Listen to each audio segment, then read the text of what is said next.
Chapter 16.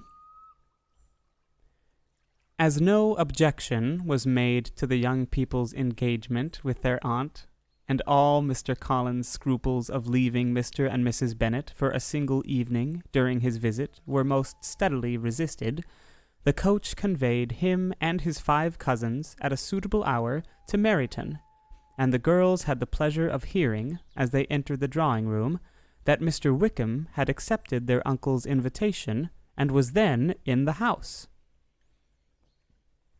When this information was given, and they had all taken their seats, Mr. Collins was at leisure to look around him and admire, and he was so much struck with the size and furniture of the apartment that he declared he might almost have supposed himself in the small summer breakfast parlour at Rosings, a comparison that did not at first convey much gratification, but when Mrs. Phillips understood from him what Rosings was, and who was its proprietor, when she had listened to the description of only one of Lady Catherine's drawing-rooms, and found that the chimney-piece alone had cost £800, she felt all the force of the compliment, and would hardly have resented a comparison with the housekeeper's room. In describing to her all the grandeur of Lady Catherine and her mansion, with occasional digressions in praise of his own humble abode, and the improvements it was receiving, he was happily employed until the gentlemen joined them, and he found in Mrs. Phillips a very attentive listener, whose opinion of his consequence increased with what she heard, and who was resolving to retail it all among her neighbors as soon as she could. To the girls, who could not listen to their cousin, and who had nothing to do but wish for an instrument, and examine their own indifferent imitations of china on the mantelpiece, the interval of waiting appeared very long. It was over at last, however. The gentlemen did approach, and when Mr. Wickham walked into the room, Elizabeth felt that she had neither been seeing him before, nor thinking of him since, with the smallest degree of unreasonable admiration. The officers of the shire were, in general, a very creditable, gentlemanlike set, and the best of them were of the present party. But Mr. Wickham was as far beyond them all in person, countenance, air, and walk, as they were superior to the broad-faced, stuffy Uncle Phillips, breathing port wine, who followed them into the room. Mr. Wickham was the happy man towards whom almost every female eye was turned, and Elizabeth was the happy woman by whom he finally seated himself, and the agreeable manner in which he immediately fell into conversation, though it was only on its being a wet night, and on the probability of a rainy season, made her feel that the commonest, dullest, most threadbare topic might be rendered interesting by the skill of the speaker. With such rivals for the notice of the fair as Mr. Wickham and the officers, Mr. Collins seemed to sink into insignificance. To the young ladies he certainly was nothing, but he had still, at intervals, a kind listener in Mrs. Phillips, and was, by her watchfulness, most abundantly supplied with coffee and muffin. When the card tables were placed, he had an opportunity of obliging her, in return, by sitting down to whist.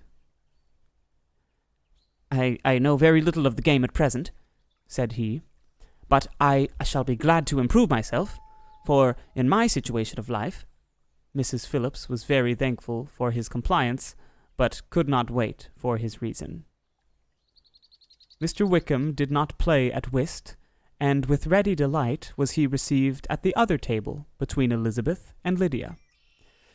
At first there seemed danger of Lydia's engrossing him entirely, for she was a most determined talker, but being likewise extremely fond of lottery tickets, she soon grew too much interested in the game, too eager in making bets and exclaiming after prizes, to have attention for anyone in particular.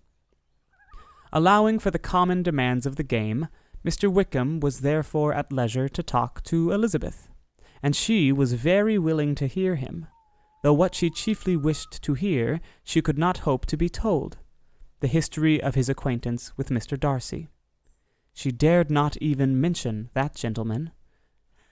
Her curiosity, however, was unexpectedly relieved. Mr. Wickham began the subject himself.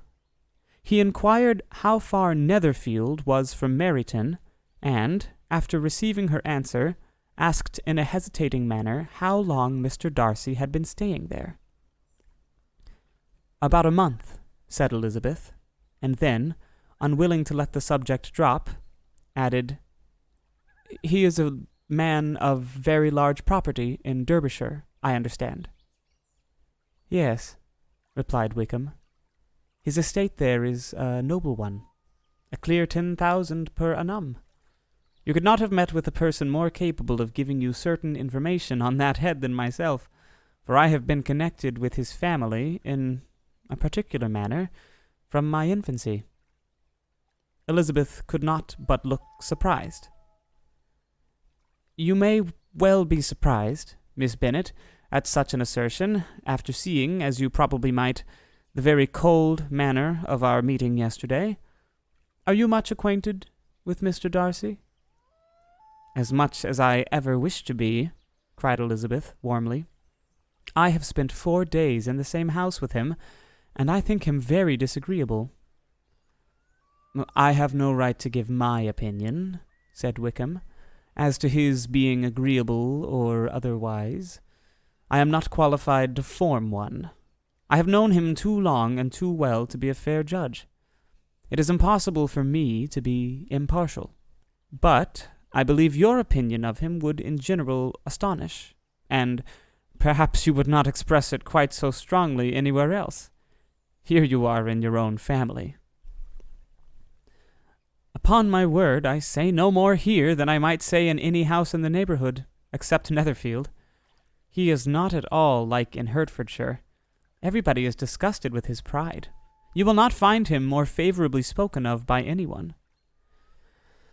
"I cannot pretend to be sorry," said Wickham, after a short interruption, "that he or that any man should not be estimated beyond their deserts, but with him I believe it does not often happen. The world is blinded by his fortune and consequence, or frightened by his high and imposing manners, and sees him only as he chooses to be seen. I should take him, even on my slight acquaintance, to be an ill-tempered man." Wickham only shook his head. "I wonder," said he, at the next opportunity of speaking, "whether he is likely to be in this country much longer. I do not at all know, but I heard nothing of his going away when I was at Netherfield. I hope your plans in favor of the shire will not be affected by his being in the neighborhood?" "Oh, no.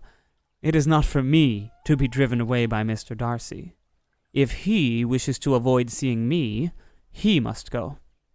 We are not on friendly terms, and it always gives me pain to meet him, but I have no reason for avoiding him but what I might proclaim to all the world, a sense of very great ill-usage, and most painful regrets at his being what he is.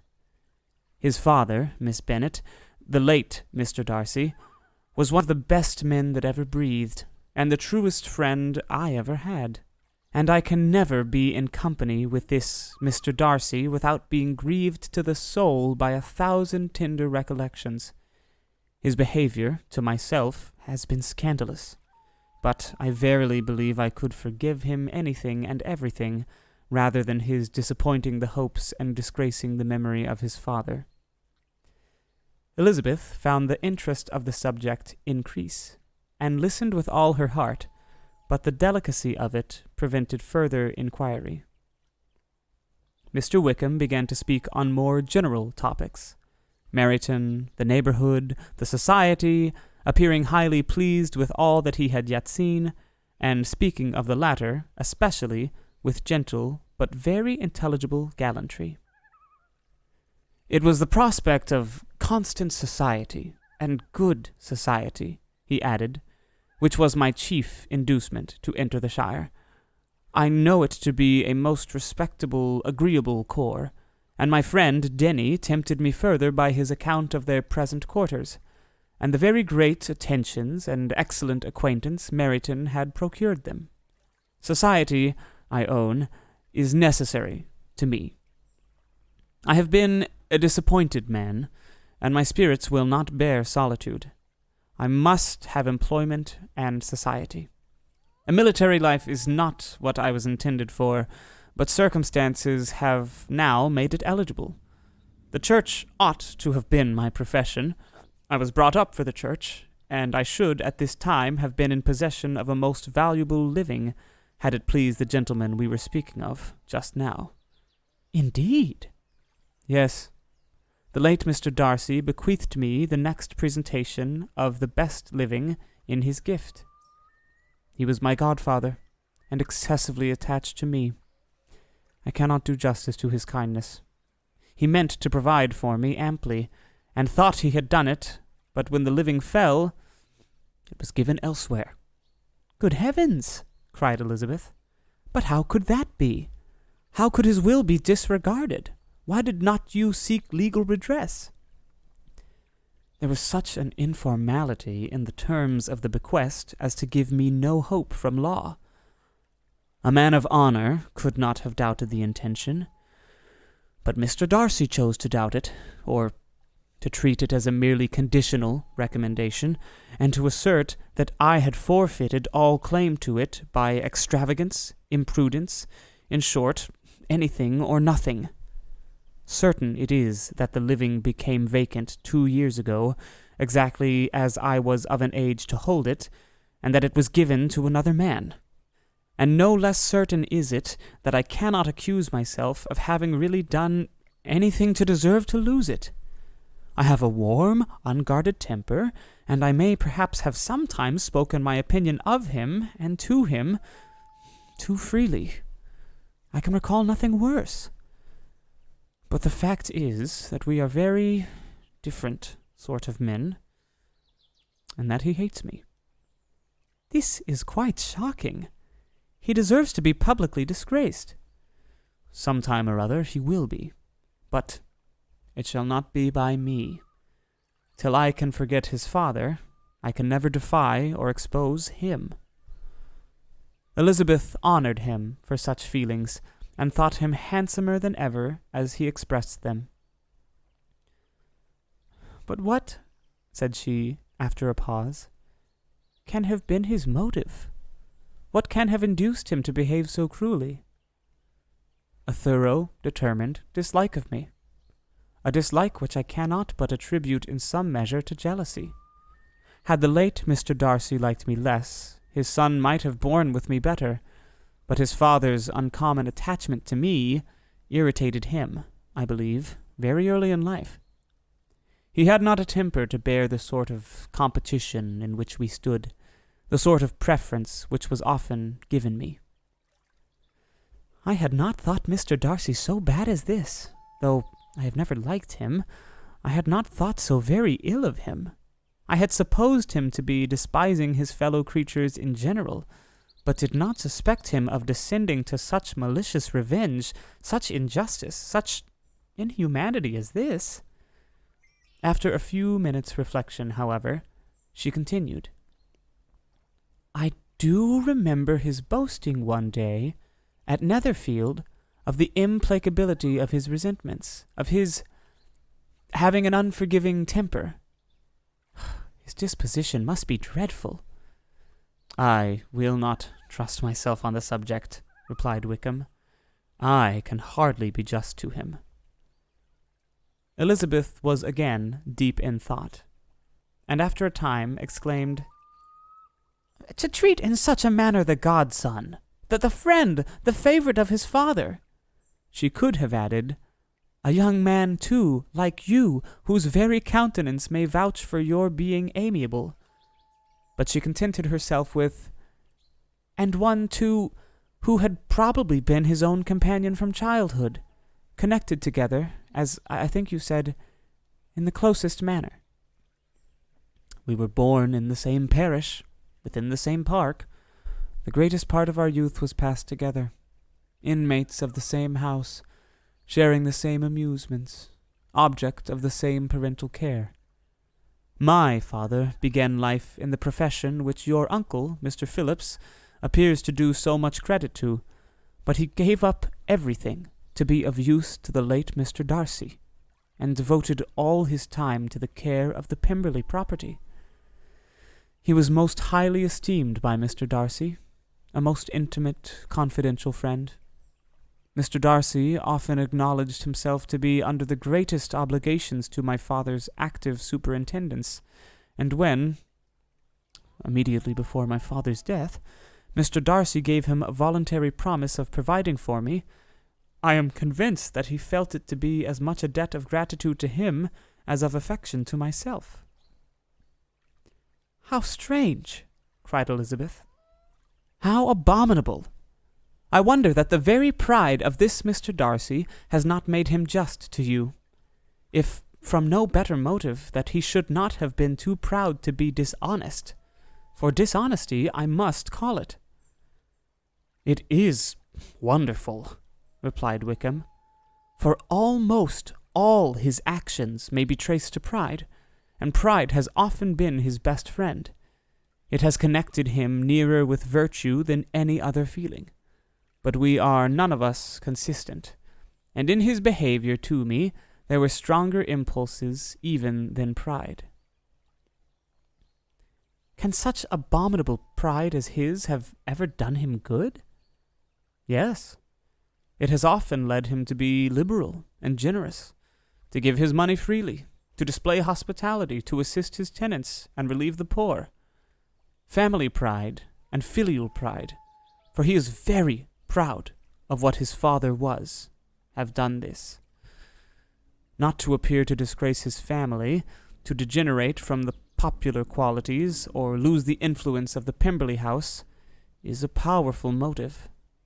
He also has brotherly pride, which, with some brotherly affection, makes him a very kind and careful guardian of his sister, and you will hear him generally cried up as the most attentive and best of brothers." "What sort of a girl is Miss Darcy?" He shook his head. "I wish I could call her amiable. It gives me pain to speak ill of a Darcy, but she is too much like her brother, very, very proud. As a child she was affectionate and pleasing, and extremely fond of me, and I have devoted hours and hours to her amusement. But she is nothing to me now. She is a handsome girl, about 15 or 16, and, I understand, highly accomplished. Since her father's death, her home has been London, where a lady lives with her and superintends her education." After many pauses and many trials of other subjects, Elizabeth could not help reverting once more to the first, and saying, "I am astonished at his intimacy with Mr. Bingley. How can Mr. Bingley, who seems good humour itself, and is, I really believe, truly amiable, be in friendship with such a man? How can they suit each other? Do you know Mr. Bingley?" "Not at all." "He is a sweet-tempered, amiable, charming man. He cannot know what Mr. Darcy is." "Probably not. But Mr. Darcy can please where he chooses. He does not want abilities. He can be a conversable companion if he thinks it worth his while. Among those who are at all his equals in consequence, he is a very different man from what he is to the less prosperous. His pride never deserts him, but with the rich he is liberal-minded, just, sincere, rational, honorable, and, perhaps, agreeable, allowing something for fortune and figure." The whist party soon afterwards breaking up, the players gathered round the other table, and Mr. Collins took his station between his cousin Elizabeth and Mrs. Phillips. The usual inquiries as to his success were made by the latter. It had not been very great. He had lost every point, but when Mrs. Phillips began to express her concern thereupon, he assured her, with much earnest gravity, that it was not of the least importance, that he considered the money as a mere trifle, and begged she would not make herself uneasy. "I know very well, madame," said he, that when persons sit down to a card table, they must take their chance of these things. And happily, I am not in such circumstances as to make 5 shillings any object. There are, undoubtedly, many who could not say the same, but, thanks to Lady Catherine de Bourgh, I am removed far beyond the necessity of regarding little matters. Mr. Wickham's attention was caught, and after observing Mr. Collins for a few moments, he asked Elizabeth in a low voice whether her relations were very intimately acquainted with the family of de Bourgh. Lady Catherine de Bourgh, she replied, has very lately given him a living. I hardly know how Mr. Collins was first introduced to her notice, but he certainly has not known her long. You know, of course, that Lady Catherine de Bourgh and Lady Anne Darcy were sisters, consequently that she is aunt to the present Mr. Darcy. No, indeed, I did not. I knew nothing at all of Lady Catherine's connections. I never heard of her existence till the day before yesterday. Her daughter, Miss de Bourgh, will have a very large fortune, and it is believed that she and her cousin will unite the 2 estates. This information made Elizabeth smile, as she thought of poor Miss Bingley. Vain indeed must be all her attentions, vain and useless her affection for his sister and her praise of himself, if he were already self-destined to another. Mr. Collins, said she, speaks highly, both of Lady Catherine and her daughter, but, from some particulars that he has related of her ladyship, I suspect his gratitude misleads him, and that, in spite of her being his patroness, she is an arrogant, conceited woman. I believe her to be both, in a great degree, replied Wickham.